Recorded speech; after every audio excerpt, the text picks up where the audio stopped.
In the last episode, we conquered much of the remnants of the Empire Kingdoms. We start this episode with a siege on Argeron, one of the last towns of Empire culture not under our control. Here we go again. Battania war vote from our nobles. Battania is a shell of its former self at this point, and barely 2,000 troops and 3 castles left, so we let the war proceed. There. Are you happy now, nobles? Got what you wanted finally. Time to take Argeron. Sometimes you're the hammer, and sometimes you're the anvil. This time we get to be the hammer.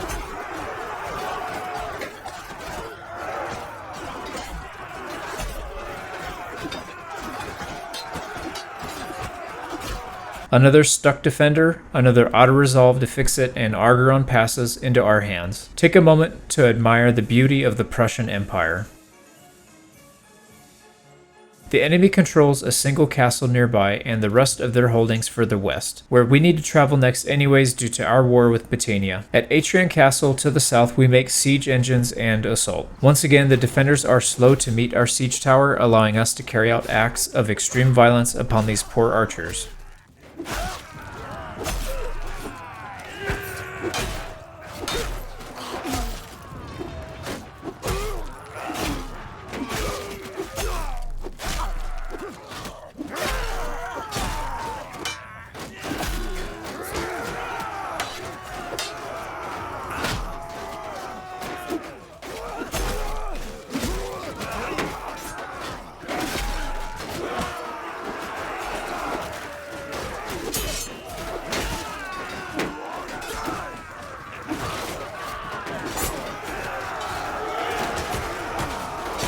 And wouldn't you know it, even in a siege, the bloody Manavlians haunt us. Atrian is ours at the cheap price of 50 troops. We disband our large army in favor of a solo party, allowing us to catch these trespassers. They are slippery and we managed to lock up only 2 out of the 4. On our journey west to finish off the Empire, we catch this greedy fellow attacking one of our kingdom's caravans. Our surgeon reaches 225 finally. We have death disabled currently, so cheat death would be pointless and we take fortitude tonic instead. With death on though, cheat death is OP. At Calradia, we assemble the banners once more to continue our relentless push west and north. The Empire Kingdoms have 3 more fiefs in this area: Uthalim Castle, Cranarog Castle, and the town of Varcheg. Once we take those, it's GG for the Empire. What in the world? We're being stampeded by micro armies. Too bad we aren't chopping off heads in this campaign, or we would have a lot of trophies right now. Our reinforcements have arrived, the siege engines are ready, and we proceed. It was a massacre, not even worth showing. Epinosa is under siege, most likely by Sturgia, but we have Apis nearby to run them off. We rush to the bridge to head off the enemy. Attack! They do make it past the choke point, but their archers are ineffective as they have not crossed yet.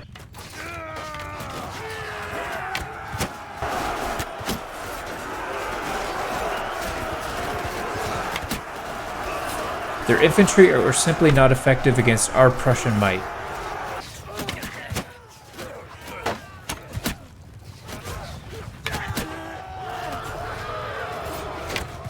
Even the cavalry can't reach our lines.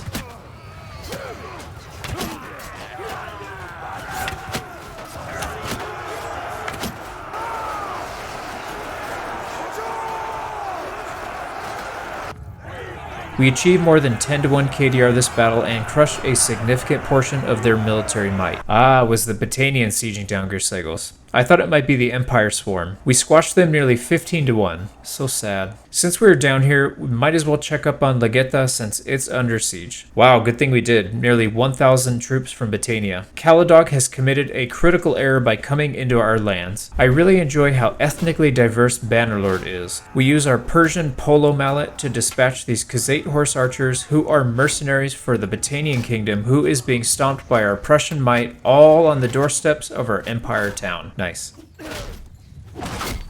The Battanians, who are renowned archers, are a bit light on the ranged units here, so we set our infantry in front and our ranged units on the hill behind and draw them in. It doesn't take long and full-scale charges are ordered on both sides. Unfortunately, Battania can't compete against our legionary troops. However, they are sitting on their spawn point and keep feeding troops into the battle and our infantry line withers away. We take a throwing axe to the shoulder and a javelin to the knee, opting to sit the rest of the battle out. Our massive cavalry formation sweep in from behind to help clean up the rest. It looks like we aren't finishing the Empire anytime soon. There are 3 of our fiefs under siege to the south, so we march. It's the Vlandians. I knew being at war with them would slow our progress. Another 10-1 victory. It looks like only Sargo is under siege now. Very interesting. The sieging army is going to 0 and Sargo still has a garrison. I don't think I've ever seen that happen before. Usually they break off the siege once they start to lose the assault. Not wanting to take any chances, we move past Ospier's 1,000 army and move to break the siege. Predictably, they break off and run, but with 400 wounded troops, they aren't going anywhere. We removed nearly 500 troops from their roster at the cost of 5 of our own. Now we turn our attention back to the big stack. Unfortunately, one of our allies thought we would join them in battle against Ospier and was gobbled up. On the bright side, they were in a disorganized state from being in battle, allowing us to easily catch them. Normally we would avoid fights like this until we had an overwhelming advantage, but we have too many wars going on and no time to wait. We send out the main force to meet them head on and pull up on their flank with cavalry in tow. We give the charge command, driving their archers back up the hill.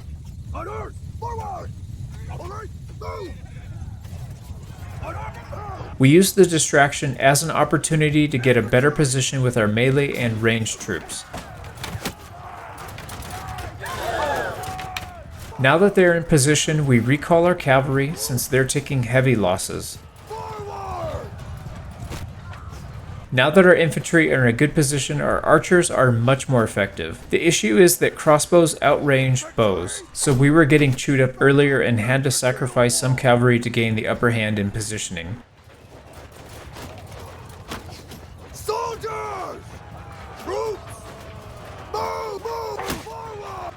Their crossbows still hurt like hell, so we push them back again with our cavalry charge. We order a charge across the whole front and the battlefield turns into absolute chaos.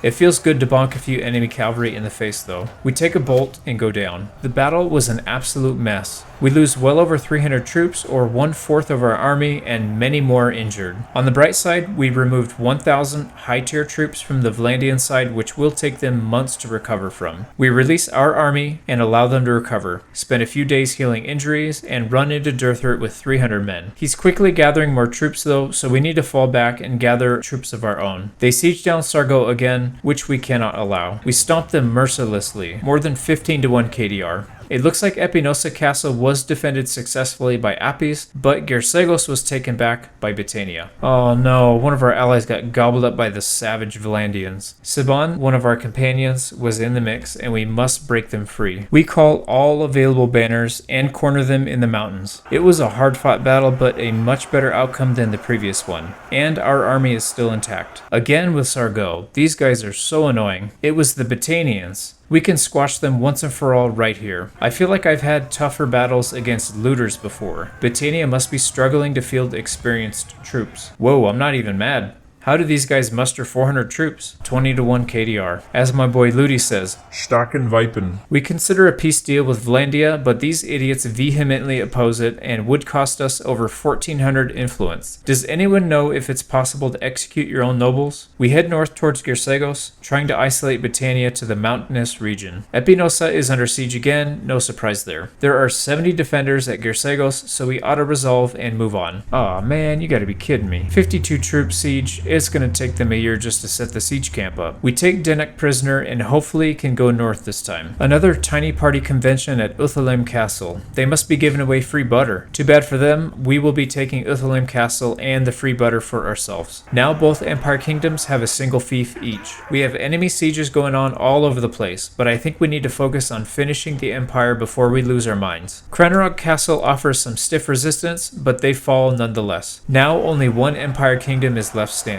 We accept a fair peace deal with Lucan, and the Northern Empire is no more. Here comes Munchug again, but we can pay him off since going to the other side of Calradia is not an option right now. 1,200 influence later, and we reach a peace deal. They snuck a quick siege on Uthalem, so we take it back before the angry Sturgians engage us. Time to reunite the army again so we can deal with all those hostiles. First, we relieve the siege to the north and take the easier battle. Our archers really put up some work here. 0 losses. Our allies trap the Sturgian army and we take another easy victory. We can do this all day long. And we might have to if they keep sending these weak armies our way. I guess the Southern Empire took Majadon Castle when we weren't looking. There's a ton of small parties here, so taking this castle will imprison several of their nobles, which should curb their territorial ambitions for a while, in case you wanted to see what peak performance looks like.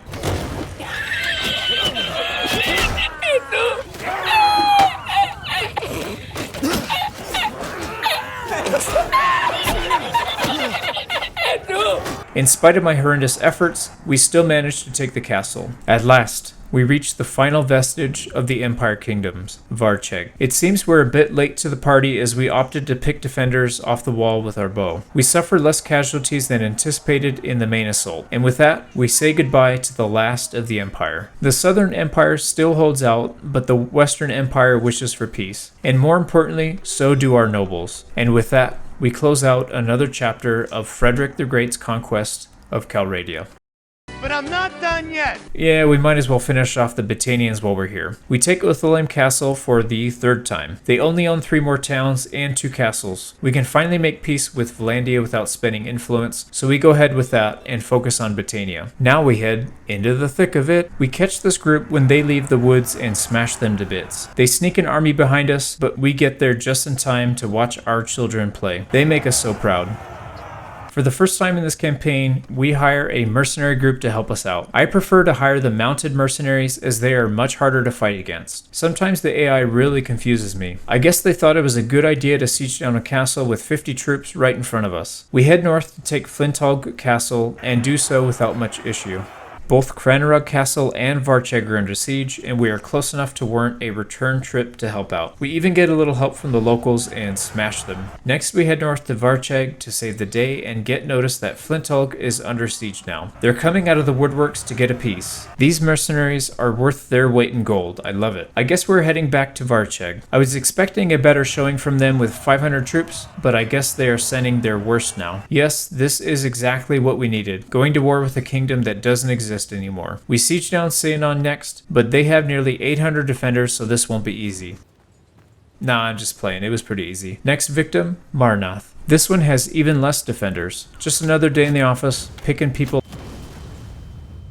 Well, that wasn't supposed to happen. Apparently one of the enemies is stuck in the wall and our troops are running off the wall to their death trying to get at him. Tailworld's math at its finest. Time to hire a Battanian companion to help us with these barbarian towns. Eric the Red will do for now. We give him both Marnath and Seanon to start. Finally, scouting 225. Once we capture enemy nobles in battle, they will not be able to escape until peace is called, as we have 2 perks that reduce prisoner escape chance by 50% each for a total of 100%. On the way to Dunglanis, we come across some Valandians and badly outnumber them. They pose no threat at this point.